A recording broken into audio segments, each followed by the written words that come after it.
देखिए, जैव प्रक्रम लेसन में आज की हमारी हेडिंग रहेगी पोषक तत्व। ठीक है, लेसन का नाम जैव प्रक्रम है, उसके अंदर हम आज पोषक तत्व के बारे में समझेंगे कि कौन कौन से पोषक तत्व होते हैं और वो क्या क्या हमारे शरीर में क्रियाएं करते हैं। ठीक है, तो हम समझेंगे हेडिंग क्या रहेगी हमारी, पोषक तत्व। पोषक तत्व, पोषक तत्व किसे कहते हैं, ये हम लोगों ने डिफिनीशन पहले ही समझ रखी है ना, आप लोगों को हम बता चुके हैं। हम पहले तत्व की बात करते हैं। पहला तत्व है कार्बोहाइड्रेट। पहला कौन सा तत्व हो जाएगा, कार्बोहाइड्रेट।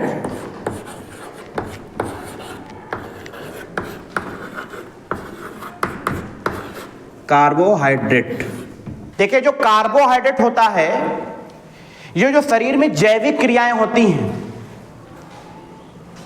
कौन सी क्रियाएं, जैविक क्रियाओं को ही जैव क्रिया भी कहा जाता है। ध्यान रखिएगा, जैविक और जैव में डिफरेंट नहीं है।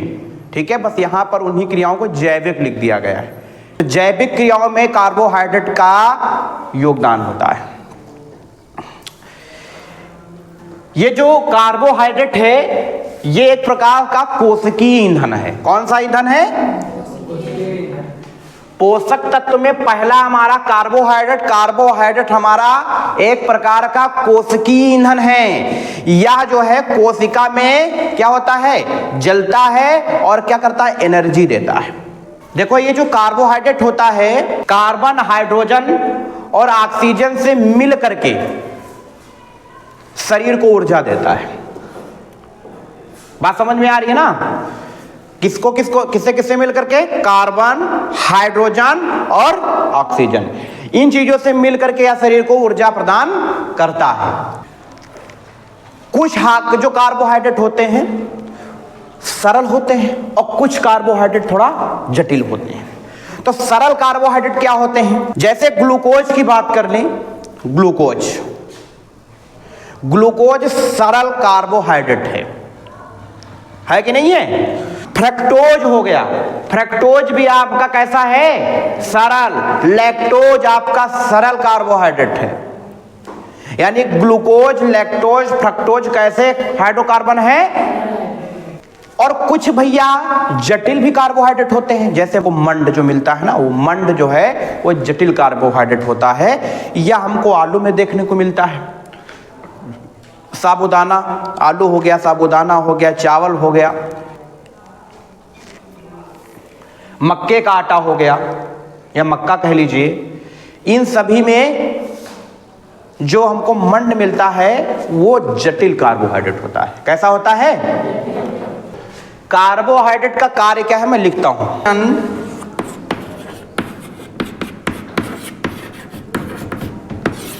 और ऑक्सीजन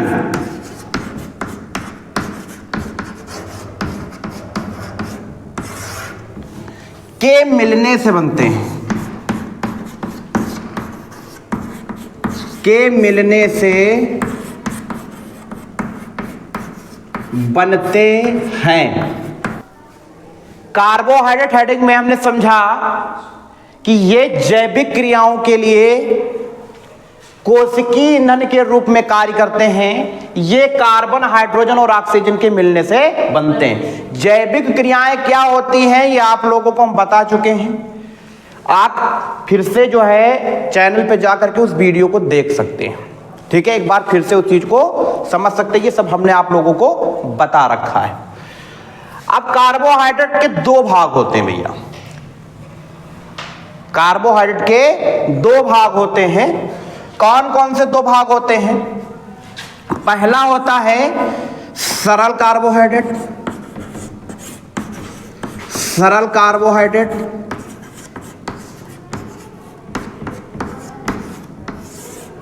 और दूसरा है आपका जटिल कार्बोहाइड्रेट।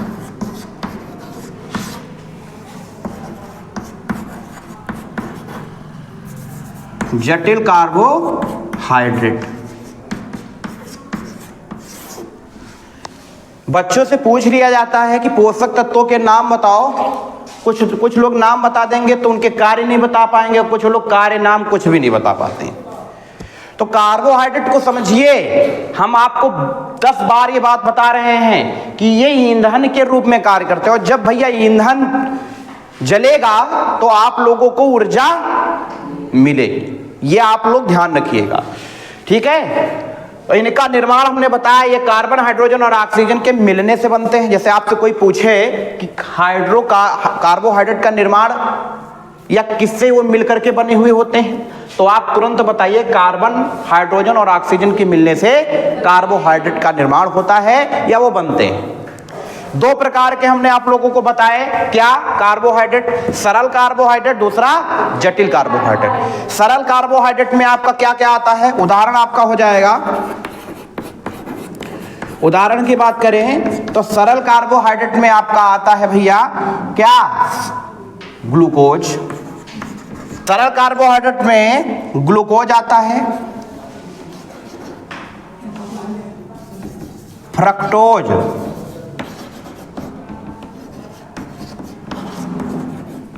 क्या हो गया, और क्या हो जाएगा? लैक्टोज। ये 3 चीजें यहां पर मैंने आप लोगों को उदाहरण में दी हैं, ग्लूकोज, फ्रक्टोज, लैक्टोज। ये तीनों जो हैं सरल कार्बोहाइड्रेट में आते हैं। किस में आते हैं? लेकिन वही मंड की बात करें अगर, जो मंड की उदाहरण में, जटिल कार्बोहाइड्रेट में उदाहरण की बात करें अगर तो जो मंड होता है ना भैया, मंड, हमने एक बार आलू से आपको मंड निकाल करके दिखाया था।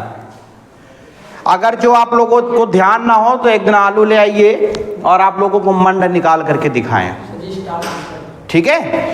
तो मंड जो होता है ये जटिल कार्बोहाइड्रेट है, और ये कहां पर, मतलब किन किन भोज्य पदार्थों में मिलता है, तो आप अगर जो मक्के की बात कर लें, जैसे मक्का हो गया, इसमें आपको मिलेगा, आलू में मिलेगा, चावल में आपको मिलेगा, ठीक है। ये जो कुछ ऐसे भोज्य पदार्थ हैं जिनके अंदर आपको मंड मिलेगा। क्या मिलेगा? और ये कैसा कार्बोहाइड्रेट है? जटिल कार्बोहाइड्रेट है, ठीक है। सिंपल सी बात है, आप कोई आज की बात पूछे कि कार्बोहाइड्रेट क्या है और कार्बोहाइड्रेट कैसे बना है, तो कहे दो भैया कि जैविक क्रियाओं के लिए कार्बोहाइड्रेट चाहिए। अब लोगों को भोजन की नीड क्यों होती है, ये आप लोगों को बताया है ना, तो उसमें आप लोगों को बताया था कि कार्बोहाइड्रेट क्या करता है? एनर्जी देता है, और जब तक एनर्जी नहीं मिलेगी शरीर कोई जैविक क्रिया कर ही नहीं सकता है। उसको जैविक क्रिया करने के लिए चाहिए ही चाहिए कुछ ऐसे तत्व, कुछ ऐसे पोषक पदार्थ चाहिए जिससे उसको ऊर्जा मिले। तो कार्बोहाइड्रेट आज के बाद भूलना नहीं है। कोई प्रकार पूछ बैठे कार्बोहाइड्रेट के, तुरंत बताओ, सरल कार्बोहाइड्रेट, जटिल कार्बोहाइड्रेट। उदाहरण पूछे तुरंत बता दो, तुरंत बता दो, ठीक है, कोई दिक्कत नहीं है। कितना नॉर्मल है, ऐसी डिफिनीशन तो 2 सेकंड में एक बार देख लीजिए, नजरों से नजर मिला के याद हो जाएगा। पहला पॉइंट मैंने कार्बोहाइड्रेट समझ लिया। दूसरा तत्व जो होता है पोषक तत्व में, वो वसा है, वसाएं। ये वसाओं का क्या मतलब कार्य होता है शरीर में? पोषक तत्व में दूसरा तत्व है आपका वसाएं। वसा का क्या कार्य है भाई? आपको कुछ बेसिक जानकारियां होनी चाहिए। अब जैसे मान लिया किसी की रोग प्रतिरोधक क्षमता कम है, तो उसके लिए कौन से न्यूट्रिशन चाहिए, कौन से भोज्य पदार्थों को उसे ग्रहण करना चाहिए, वो उसको आप बता सकते हो, क्योंकि आपने पढ़ रखा है, उसको आपने समझ रखा है। आप खुद भी अगर जो आप महसूस कर रहे हैं कि हमारी जो है इम्यूनिटी जो है वो डाउन है, तो आप उन चीजों का सेवन करना चालू कर दीजिए जिनसे इम्यूनिटी बढ़ती। अब आपको वो चीजें पता होनी चाहिए कि हमको किन चीजों से जो है एनर्जी मिलेगी और किन चीजों से हमको रोग प्रतिरोधक क्षमता मिलेगी। बढ़ेगी। तो ये सब चीजें जो है ज्ञान से ही तो पैदा होती हैं। जब तक ज्ञान नहीं है, समझ नहीं है, तब तक सब शून्य है। तो अब हम बात कर लेते हैं वसा के बारे में, ठीक है। वसा को समझ लेते हैं। देखो, वसा को इंग्लिश में फैट्स बोलते हैं। एक बात आप समझ लीजिए, जो अतिरिक्त भोजन होता है, जो अतिरिक्त भोजन है, अतिरिक्त का मतलब हो गया फालतू। अतिरिक्त का क्या मतलब हो गया? फालतू। जो भी फालतू भोजन है वो वसा के रूप में आपके शरीर में संग्रहित होता है। आपके शरीर को वसा चाहिए, जरूरत है वसा की, लेकिन होता ये है जब हम लोग मात्रा ज्यादा कर देते हैं फैट्स की, वसा की, तो वही चीज इकट्ठा होने लगती है। और ना समझ में आता हो तो जो ऐसे व्यक्ति होते जिनको पेट निकल रहा हो या निकल चुका हो ऑलरेडी,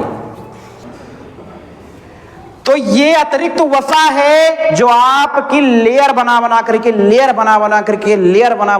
क्या हो रही है? इकट्ठा हो रही है।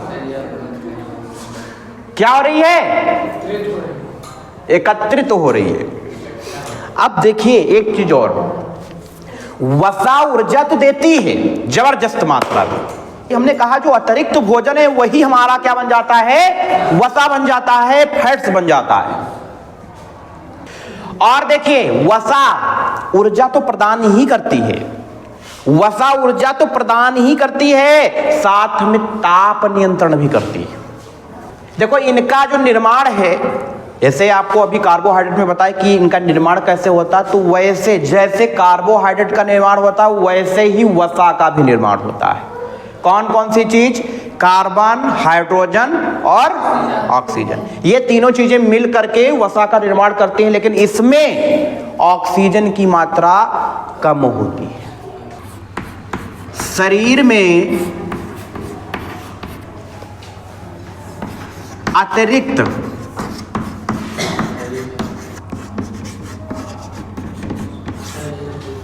की मात्रा कम होती है।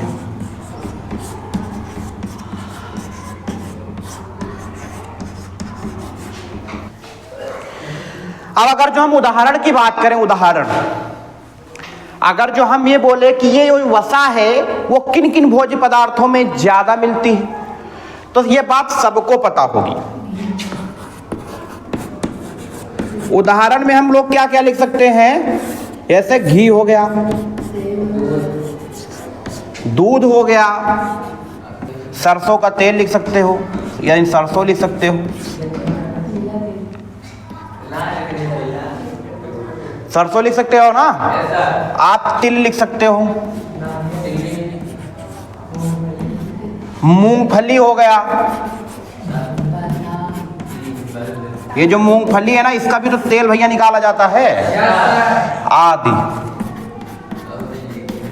काफी सारी चीजें हैं। इन सब को अगर जो आप इस्तेमाल करते हैं तो आपके शरीर में फैट्स का जो है लेवल बढ़ेगा।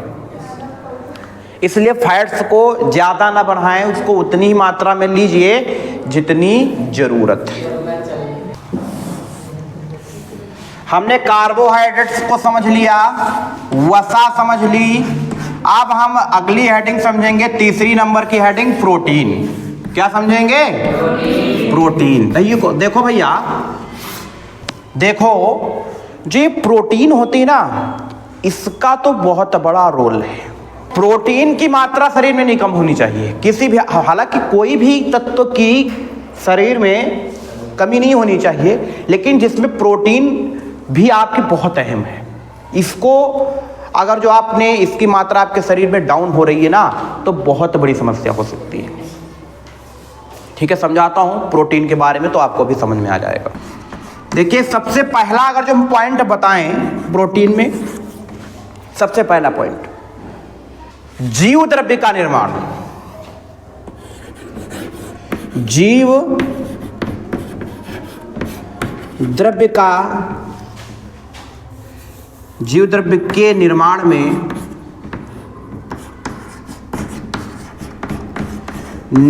में प्रोटीन आवश्यक, प्रोटीन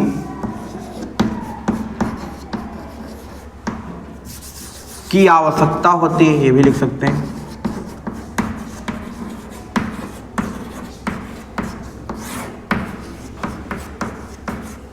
होती है, यानी भैया जीव द्रव्य का अगर जो निर्माण होना है, उसका निर्माण होने में प्रोटीन की बहुत बड़ी भूमिका होती है। बिना जीव द्रव्य के किसी भी कोशिका का निर्माण नहीं होता है।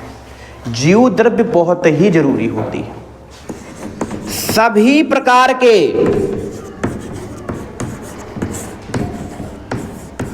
एंजाइम, सभी प्रकार के एंजाइम बनाने में मदद करता है। बनाने में प्रोटीन सहायक है।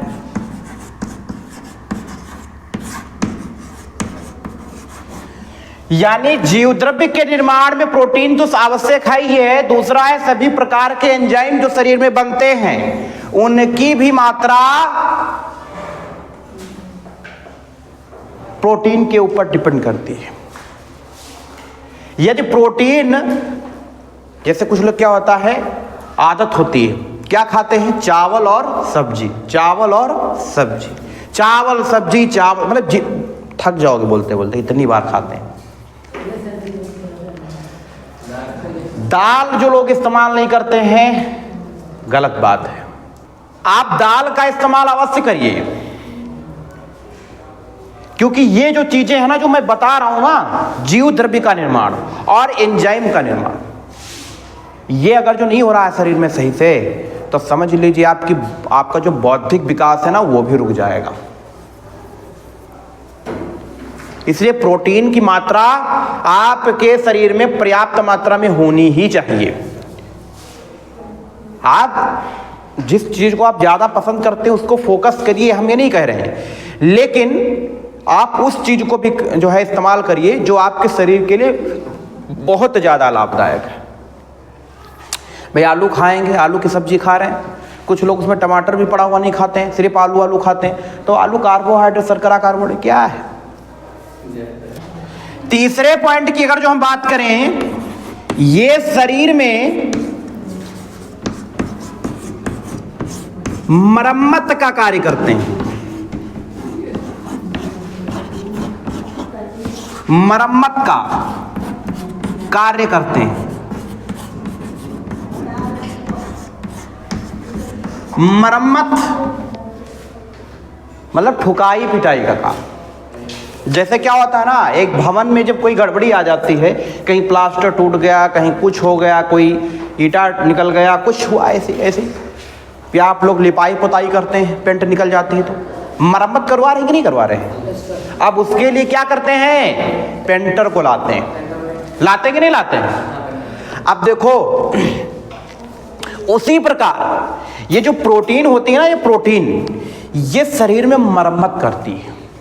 आपको चोट लगे या ना लगे वो अलग चीज है, आपके शरीर में वैसे ही कोशिकाएं क्या होती रहती हैं, झड़ती रहती है। कपड़ों में जिस वस्तु को छूते हैं उसमें कोशिकाएं निकलती रहती है। अब उन कोशिकाओं के निर्माण में, ऊतकों के क्षय में जब ये सब चीजें हो जाती है ना, तो उनकी मरम्मत के लिए आपके प्रोटीन सामने आती है कि भैया हम आए हुए हैं और हम इस चीज को सही कर देंगे। कर्मचारी लगे हुए हैं आपके शरीर को मेंटेन करने के लिए। अब ये प्रोटीन नहीं होगी, इसकी मात्रा, इसका लेवल जब डाउन होगा तो भैया शरीर की मरम्मत सही से हो पाएगी। देखते हो ना कुछ लोगों की घाव हो जाते हैं जब ना, तो काफी टाइम तक नहीं भरते हैं और वो ऐसे लिए टहला करते हैं। सारा रीजन है प्रोटीन। ऊर्जा भी चाहिए, ऐसा नहीं है, कार्बोहाइड्रेट चाहिए, क्योंकि भाई जो मिस्त्री आएगा, मिस्त्री काम तो कर लेता है भवन को सुधारने का, पेंटर काम तो कर लेगा उस भवन को सुधारने का, लेकिन जो भवन को सुधारने आया है उसको तो भी ऊर्जा चाहिए, उसको भी तो खाना चाहिए। कि वो सिर्फ उसको पैसा ही दे दो कि पैसे से वो, भाई पैसा तो लेगा ही लेगा, साथ में उसको एनर्जी के लिए तो भोजन चाहिए, खाना खाते हैं। यानी अब देखो बस कारण क्या है समझिए, प्रोटीन क्या है भाई, जैसे एक इंसान कई सारे कार्य को नहीं कर सकता है। जैसे जो घर बना रहा है मिस्त्री, वो घर बना पाएगा, जो पेंटर है वो पेंटिंग कर पाएगा, जो कलाकार है वो कला दिखा पाएगा, जो लेखक है वो लिख पाएगा, जो टीचर है वो पढ़ा सकता है, लोहार लोहे की वस्तुएं बना सकता है, उधर कुम्हार मिट्टी के बर्तन बना सकता है। तो उसी प्रकार हर एक चीज के अंदर अलग अलग क्वालिटी है। तो कार्बोहाइड्रेट के पास अपनी अलग क्वालिटी है, वसा के बाद अपनी अलग क्वालिटी है। ये बढ़ता है तो लोग फालतू हो जाते हैं, और ये प्रोटीन जो है इसकी अलग क्वालिटी है। बस क्या होता है कभी कभी कुछ लोगों की क्वालिटी में बहुत ज़्यादा महत्व होता है, कुछ लोगों की क्वालिटी में उसकी ज़्यादा भूमिका हो जाती है, और कुछ लोगों की क्वालिटी में कुछ कम भूमिका रहती है। बात समझ में आ रही है ना? जैसे जब शादी होती है तो उसमें सबसे बड़ी भूमिका दुल्हन और दुल्हन की है, बाकी फालतू है कि नहीं? मुख्य भूमिका किसकी है? दो लोगों की।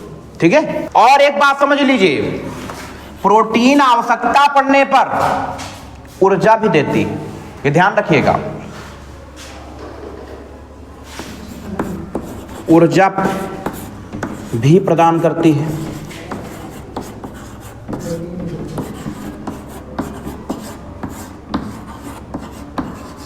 बात समझ में आ रही है? जब आवश्यकता पड़ जाएगी तो, जैसे आवश्यकता पड़ जाती है तो मोहल्ले वाले हाथ भी लगाते हैं, लगाते कि नहीं लगाते हैं?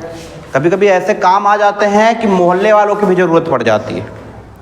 तो वैसे ही कभी कभी कुछ ऐसे शरीर में काम होने लगते हैं, कभी कभी कुछ ऐसी स्थितियां बन जाती हैं कि वहां पर हमको प्रोटीन से भी ऊर्जा लेना पड़ जाता है। अगला पॉइंट हमारा क्या बनेगा? इनका निर्माण